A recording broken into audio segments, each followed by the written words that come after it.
Episode 1 of Reacre begins with a man running away from a strange figure holding a silenced gun.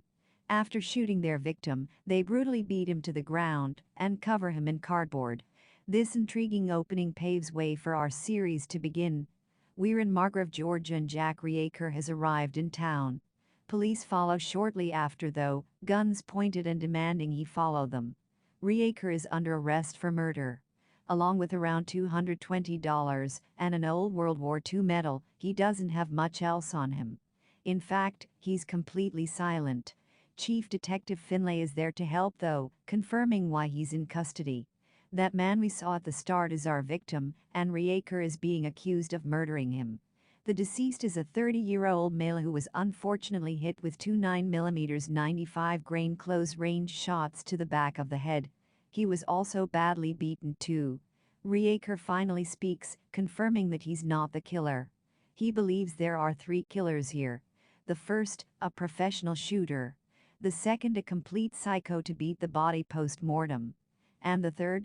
Someone methodical enough to cover the body with cardboard. It's an interesting theory, but Finlay is not so sure. Interestingly, the victim happens to have a scrap of paper in his shoe, with a number and the word pluribus. Reacre's alibi needs to be checked, so for now he's stuck in a holding cell. While he's behind bars, Finlay is led to a tip-off, a man by the name of Hubble.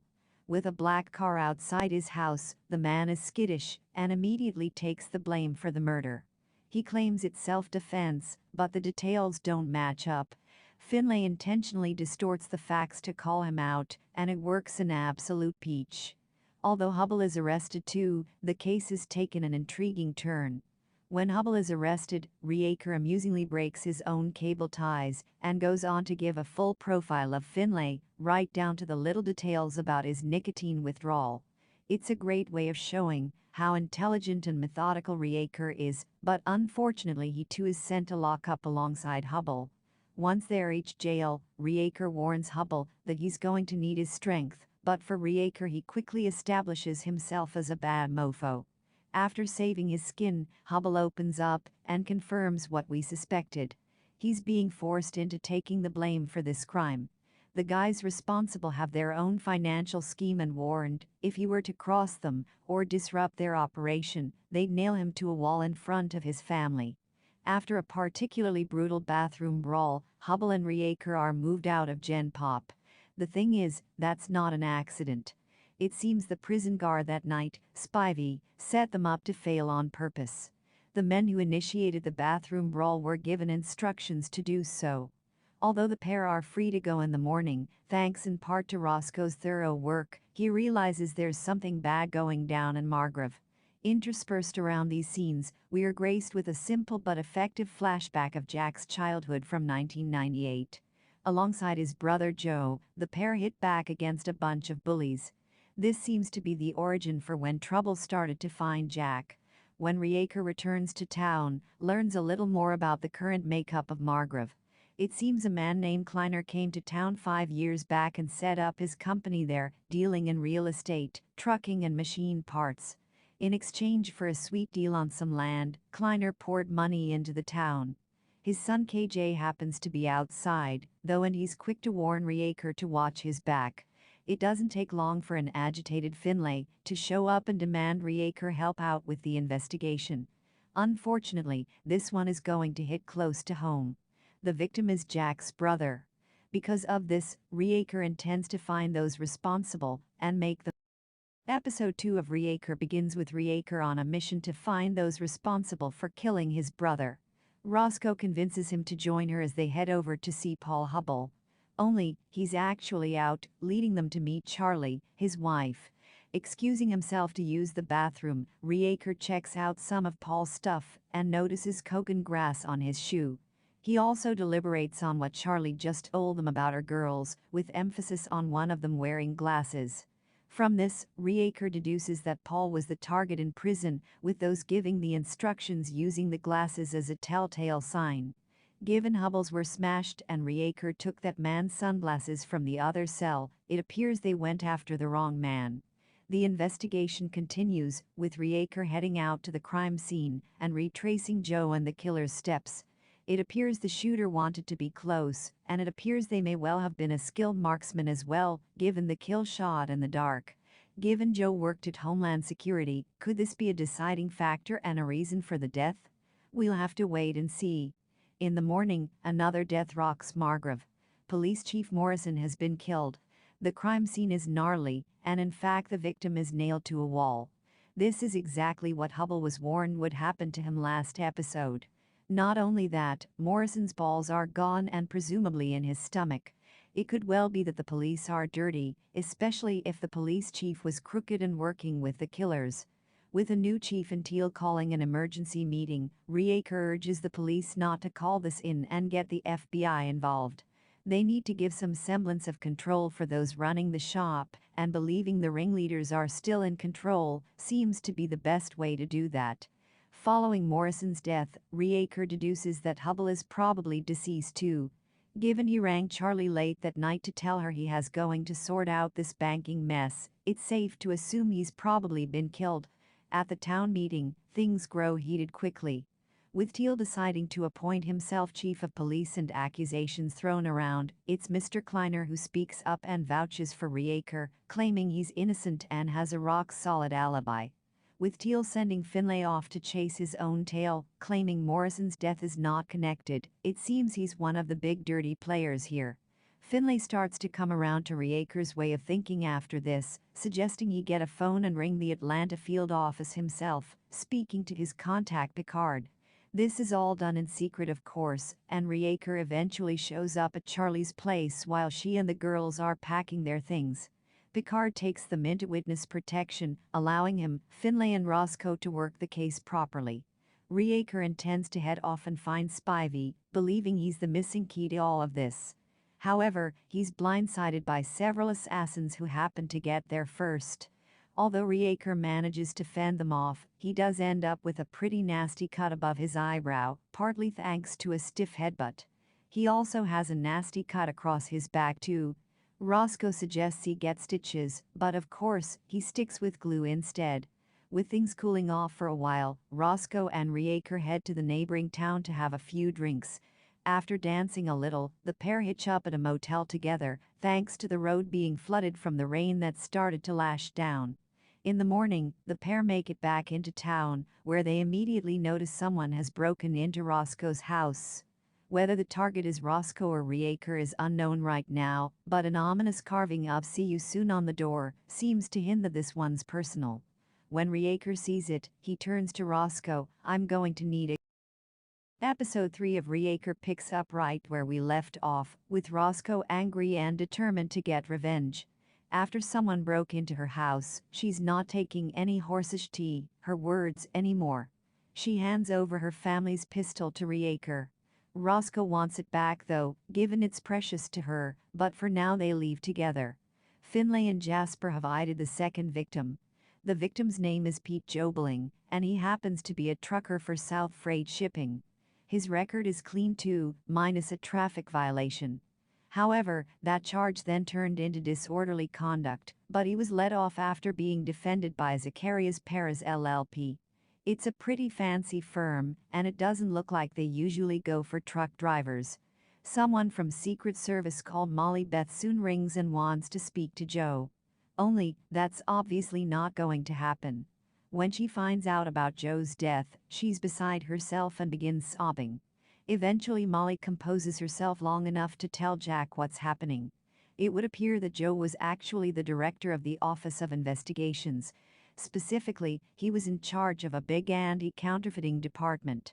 He was chasing something international, potentially from South America. Joe's assignment saw him on a covert mission to Margrave, and he even assigned the mission to himself. No one else knew about this, minus Molly though, who was close with him.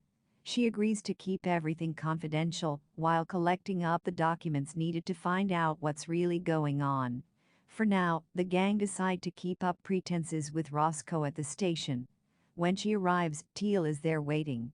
He hands over a list of potential men to check out. Of course, all of this is just a front, but she plays her part. While this is going on, Finlay manages to track down Spivey's home address and shows up to talk. After breaking in, it seems no one is there. The place is a mess though, mostly through Spivey's own devices, but he notices the man's phone on the bedside table, with numerous calls to Kleiner. However, cops soon break in and beat him down, believing Finlay to be a robber. Meanwhile, Reacre heads off to visit Zacharias Perez at his office. It doesn't take long for him to ask for Joe Bling's file. After threatening the lawyer with a phone cord, Perez hastily prints out the details needed and hands them over. The trio eventually reconvene at a little restaurant called Jolene's. As they sit and eat together, Reacre confirms that the shipping company were contracted to Kleiner Industries. Kleiner even paid the truckers legal fees. This, combined with Spivey's numbers reading Kleiner, appears to hint that Kleiner is the one responsible. So naturally, Reacre is going to kick the hornet's nest. With Finlay by his side, the pair head off and visit Kleiner Sr. Strangely, there's not a single security camera outside. That's certainly odd, and as they're shown inside, Reacre notices plenty of deer heads up on the wall, noting that these must be the work of skilled marksmen. In Kleiner's office, Kleiner explains that he got a decent lawyer involved with Joe Bling because he wanted to keep his drivers on the road. He claims he has no knowledge on what's going on and takes offense to their questioning. In fact, Kleiner gets under Finlay's skin and suggests this evidence trail is a dead end, and he should leave it. Finlay, though, refuses to do so and throws a threat of his own, claiming he needs to stop impeding the investigation. Reacre can hardly hold his smirks in. When they head back into town, Reacre urges Finlay to pack his things and leave. After all, they're not sure who to trust, and if Kleiner is behind this, those earlier threats aren't going to go down well. Roscoe's place was busted into, and there's no telling if they'll do the same with Finlay. So naturally, he's moved to a motel just outside town. While this is going on, Reacre remains intent on finding Spivey. He deduces that he's the key to all of this. In his absence, KJ shows up and sees Roscoe at the gas station, ruffling her feathers and calling out Reacre for being a murderer. Apparently he killed a bunch of civilians in Baghdad. Roscoe refuses to listen though and drives off, although KJ claims he's just trying to look out for her. Yeah, right. Reacre learns that Spivey has skipped town with a couple of Spanish men, but, realizing he's being followed, takes the opportunity to get the jump on them first. As the two Spaniards check the empty car that he jumps out of just prior to this, Reacre sneaks up behind them and shoots the pair dead. Grabbing the gloves he picked up at the bar, he finds a wad of cash in their pocket. Unfortunately, he also finds Spivey in the trunk with a bullet between his. Episode 4 of Reacre Season 1 starts with Reacre checking Spivey's body for anything that may be useful in the investigation. Beyond some tobacco, there's not much else to go on. So naturally, he piles the two deceased Spaniards alongside Spivey in the trunk, complete with bone-crunching precision, and answers a call from Finlay. Finlay has found out that Hubbell's been lying to Charlie. He hasn't worked at the bank for a year. He's also got a tip-off about a burned car found out on the edge of a farm. It seems like someone was hiding it, but the rain has washed away the little cover it had. When they get there, Reacre checks out the vehicle and notices the burning was deliberate. Potentially it was done with an accelerant and a match. They can be 100% sure that this is Joe's car, but through some ingenuity, Reacre manages to find the VIN number. When Roscoe shows up, the pair head to the trunk of the car. There, Reacre confirms what really happened in the small village in Iraq.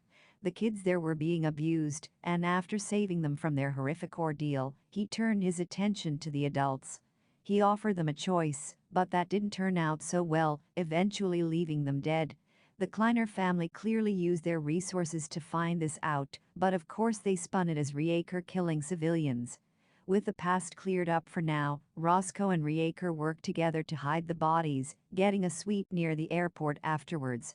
Reacre pays in cash, that same wad of money he uncovered from the bodies earlier. Once they make it into the suite, Reacre sets to work making sure the room is completely prepped just in case they're followed.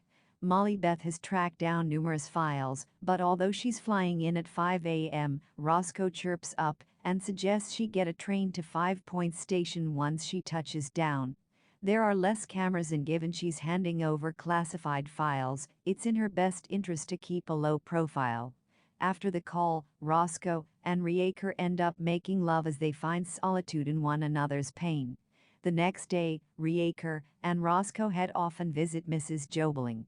They're there to see Pete, but he's not in. It turns out Pete is actually living in Brookhaven, which gives them their next lead. Showing up to see Judy, there's no love lost between her and Pete. She actually doesn't care that he's dead. Given their lavish house, Judy admits that Pete was involved in some shady business. Specifically, it seems that he was selling air conditioners. Thanks to Riaker's no-nonsense attitude, she leads them to the aircon boxes out in the garage. But yet, there are just boxes, and no aircon units. This certainly doesn't add up to the two lavish houses Pete holds, this one and the one his parents are shacked up in, so Riaker believes this links back to the fake cash for Kleiner. The bills could well be produced in South America and then shipped to Florida. This would then give Jobling incentive to drive down with the aircon unit boxes as a cover story to then take the fake cash back to Kleiner. That's the theory anyway, but it's certainly plausible. Back in town, word about Finlay's antics at Kleiner's office come back to bite him. Teal is not happy and immediately calls him out and demands he do a deep dive into a whole list of felons. If not, well, he's going to be chucked off the case, so for now, Finlay is forced to play ball. Receiving a call from Picard, Finlay talks to him in code. Charlie and the kids are okay, while Picard needs to leave and hand over his files in person at a secured location. Once there, Jack learns that they've got a hit on Ron Hassey at a motel. Now, this used to be Joe's alias back in the day, so Riaker knows this is all tied together to his brother. When they get there, it seems the South Americans have got to him first. However, Riaker knows his brother better than they do. After finding a discarded bag in the bins, because after all, a suitcase is where you'd leave the precious cargo, right? He uncovers a hidden note. On this, it details several numbers and a couple of cryptic clues, Jobling's garage and Gray's Kleiner file. However, they don't get time to dwell as several gunmen arrive and spray bullets in their direction. The pair run, but Riaker is the target here. With things looking grim, Roscoe eventually shows and saves the day. However, she isn't happy about Riaker's obvious emotional reaction to protecting her. When they head off together, Finlay rings with bad news. He believes that Stevenson may actually be one of the dirty cops. Even worse, he could have recognized Picard's voice and name too, compromising the whole operation. Could he be the one responsible for blindsiding them? Either way, the trio meet in secret again and try to decode Joe's note. He never did anything by mistake, and those numbers appear to be extra leads that could be linked to the animal feed, which Riaker hilariously keeps doubling back to, the note in the shoe, and a number for the Memphis Environmental Protective Agency. Needing someone he can trust to help dig deeper, Riaker gives Frances Neagley a call. This lady is a recurring character in the books, and someone Riaker clearly trusts. Anyway, he relays all the information and sets Neagley to work finding out more. At the train station, the trio show up just as Molly does. Unfortunately, they lose her at the escalator. Realizing something is awry, Riaker heads down and finds the suitcase on the train tracks, with the files missing. Continuing on, he finds Molly bleeding from the stomach by the side of the tracks. Unfortunately, she passes away right there and then, leading them back to square one. Episode 5 of Riaker Season 1 starts with Riaker, Finlay, and Roscoe leaving the train station empty-handed. It's regrettable, but they've had to leave Molly bleeding out after phoning the cops. After all, they can be held responsible for this. On the way back, Riaker stops by the dog owner's place and notices the poor mutt lying on his side in the yard. Throughout the season, we've seen Jack helping out this dog, giving it water from the bowl and generally being kind. His owner clearly doesn't look after him, and eventually Riaker loses his temper. After punching the man square in the nose, he chains him up and takes the dog with them, at least until the shelter anyway. With Joe and Molly both dead, Riaker is carrying the weight of the world on his shoulders. He stops by the farm on the way out of town, wondering just why there's so much animal feed. He also notices that same strange grass on the ground too, which links back to Paul. In order to get some answers, Riaker shows up at KJ's table while he's in a diner. After some exchanged heated words, KJ receives several fists to the face for his troubles. However, Kleiner Sr. shows up just as Finlay and Roscoe appear with guns drawn. Unfortunately, Teal fires Roscoe for mixing up the files and lying, while the owner of this diner, Earl, incriminates Reacre for starting a fight. The thing is, Kleiner won't press charges. In doing so, that would bring attention to his own business and he can't have that. Reacre deduces that the big clue here could be with the gun box given to Roscoe. After checking the box, lo and behold they find a key, and that leads them over to the barber's, Mosley. After all, a man going bald doesn't need a weekly barber's appointment, right?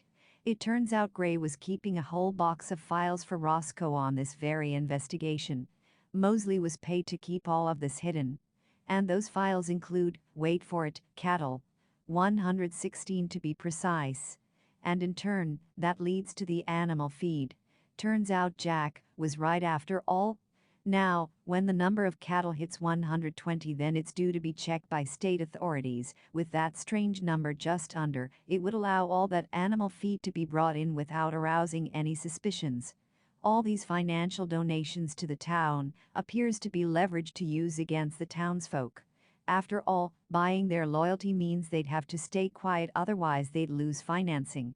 So why Margrave? Well, it seems like Margrave is a great spot for distribution, linked to at least 6 different states, according to the map they draw on anyway. Essentially they can use this to avoid any police operations. They also realize that Gray didn't commit suicide, he was clearly murdered.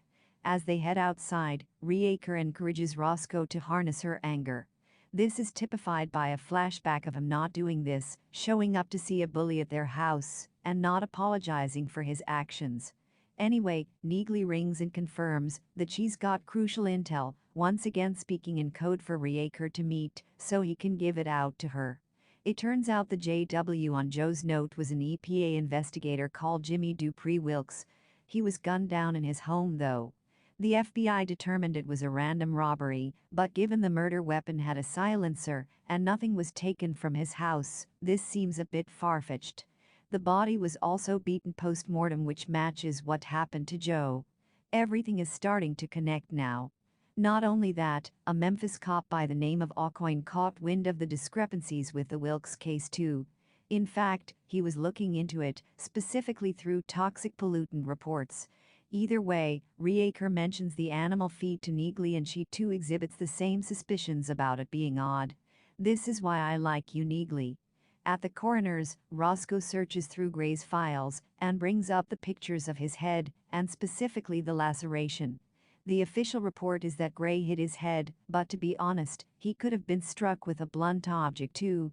Zooming in shows micro lacerations which Jasper deduces looks a bit like a diamond. A diamond, if you'll remember, that Teal happens to use as a cane. So Roscoe shows up at the station and immediately smashes him in the face several times. Finlay is livid and forces her out the building. The thing is, Roscoe is definitely going to be a wanted woman if she stays in town, so she's going to have to lay low for the time being. So naturally, she takes over to look after Charlie. Meanwhile, Neagley and Reacre meet a couple of officers, including Ocean, and in turn, manage to get themselves a name, the Viking. In the police cruiser, Neagley and Reacre communicate with Finlay, who decides to do an illegal search. Desperate times call for desperate measures and all that. Speaking of which, it turns out the officer alongside Ocean is dirty and after shooting his partner, sobs as he promises it'll be a clean death. Neagley and Reacre kick the metal screen between them into the officer's back, forcing him to career off the road and into the lake. As water begins to seep in, the officer confirms he's been threatened into submission by people with accents, but beyond that, he doesn't have much else to say.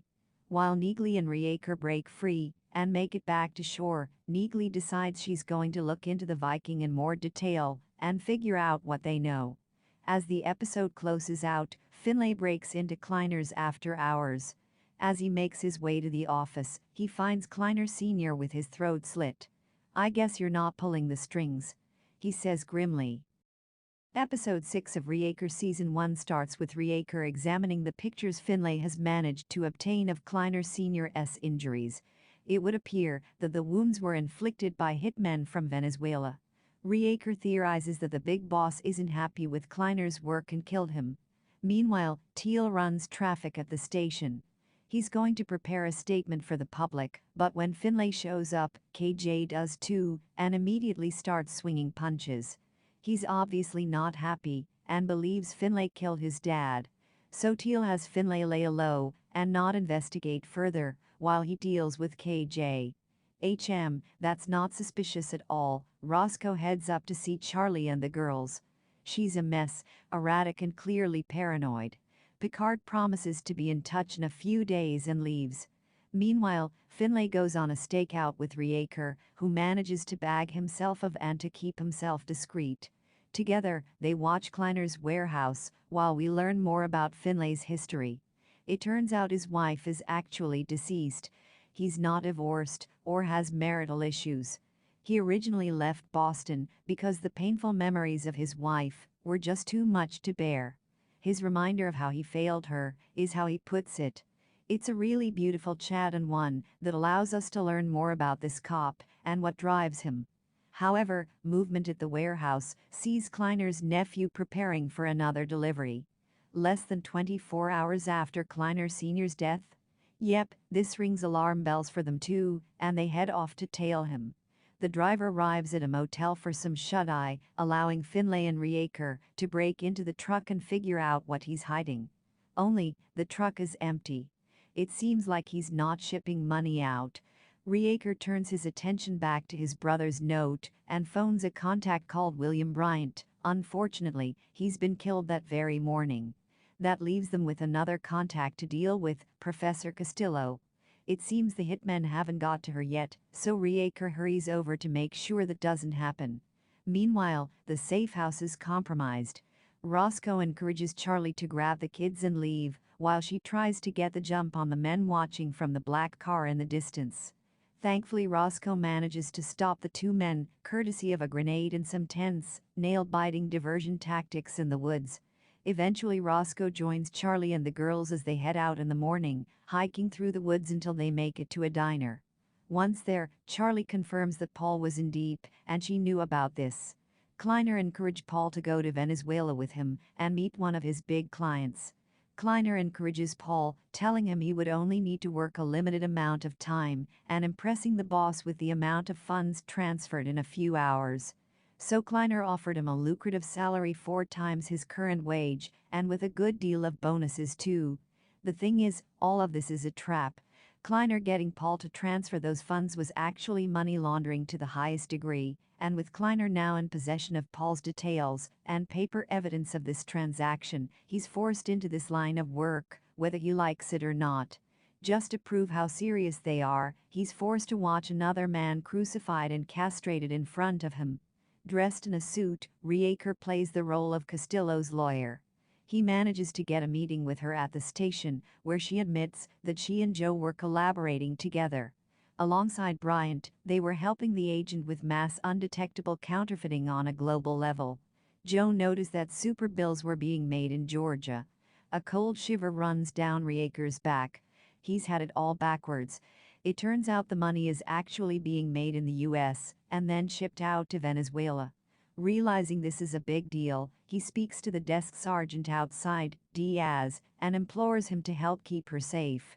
He wants Castillo looked after and urges him to make sure she stays protected, but off the records. He agrees. Realizing he's being followed, Reaker thwarts the assailant and beats him with his own tie outside in the back alleys. Choking him out off the banister, Reaker is left to fight another day, despite sporting blood across his new.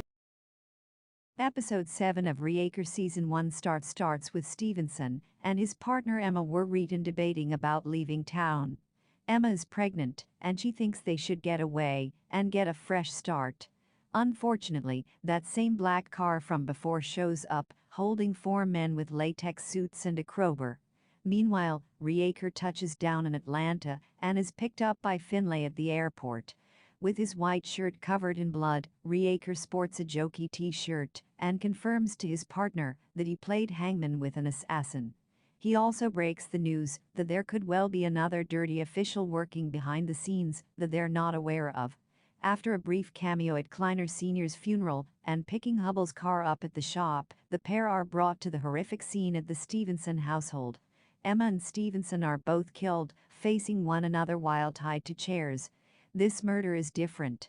With all the mirrors strategically placed round them, it seems someone thought Stevenson knew something, and as such, Emma was tortured in front of him. Given they're both dead, it's fair to assume neither had any information. Teal takes the pair outside, complete with his diamond cane, and decides to fire Finlay from his role. This leaves Reacre to go and speak to Officer Baker, the final officer in the station whom he's doubtful is the dirty cop. Reacre gives his theory about what's happening, and given he has an alibi, he throws shade at Finlay. Finlay has been in Margrave the entire time all of this is happening, and given there's something off with his story, Reacre believes he could well be responsible for the deaths. Hubble appears to be the loose end again, so naturally, Reacre is going to break into his house and turn the place inside out that night to get answers. First up though, he needs to get some appropriate gear because the joke t-shirt isn't going to cut it. So Reacre goes in with full army camo gear and face paint. While Finlay is busy giving personal condolences to Stevenson's folks, Reacre gets the drop on the 4 latex suit-wearing goons who show up at Hubble's place that night. Dawson is among them. Reacre is knocked out with a crowbar and almost drowns after taking out the 3 other men. Reacre regains consciousness, though, and grabs his gun, hitting off several shots against his assailant. After the skirmish, Reacre rings Roscoe and lets her know what he's figured out. It turns out the US dollar bills are all the same size, and combined with Paul's handy financial work, realizes that he was keeping Kleiner happy with a fresh supply of $1 bills from cash-intensive industries like payday loans, casinos and the like. These notes would then be shipped into Margrave from all over the country. Kleiner Chemicals seem to have developed something to get rid of the ink off the bills, and that brings them back to animal feed. Yep, animal feed is the ingredient here, and once washed off, the bills would then be stripped, beat up and printed on again to make it look like regular $100 bills. A mass counterfeiting scheme. These notes would then be shipped overseas to Venezuela. It seems Joe's garage could well hold some clues over this, which is precisely where Reacre heads next. En route, he rings Roscoe, but also lets Finlay know, but just before he does.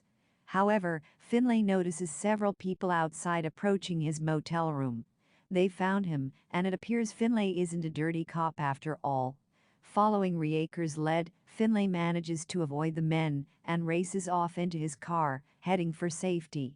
Of course, he leaves several bullet holes in the assailant's tires just to make sure he's not followed. When Reacre and Finlay make it to Joe's place, they find the place completely burned to a cinder. However, a stray apostrophe from Joe's note has them heading over to Joe Bling's other address, the one his parents own. In the garage they find the same aircon boxes mixed among the junk, but these ones are absolutely full of $100 bills. It seems Finlay isn't dirty after all, but another member of their clan is. When Reacre rings Neagley, she confirms that the Viking has been dead for a while, but his partner is still knocking around and working. And his name? Picard. When Reacre catches up with Finlay, he finds KJ, Teal, and Picard all pointing guns at him and Finlay. He's walked right into Episode 8 of Reacre Season 1 starts this finale with Reacre held up at gunpoint. It's 3 against 2 and the odds aren't on their side. It turns out Picard was seduced by the money in this counterfeiting gig, and worse, they've got Roscoe held hostage too. Thanks to a smirking KJ holding a mobile, their demands are broadcast through her.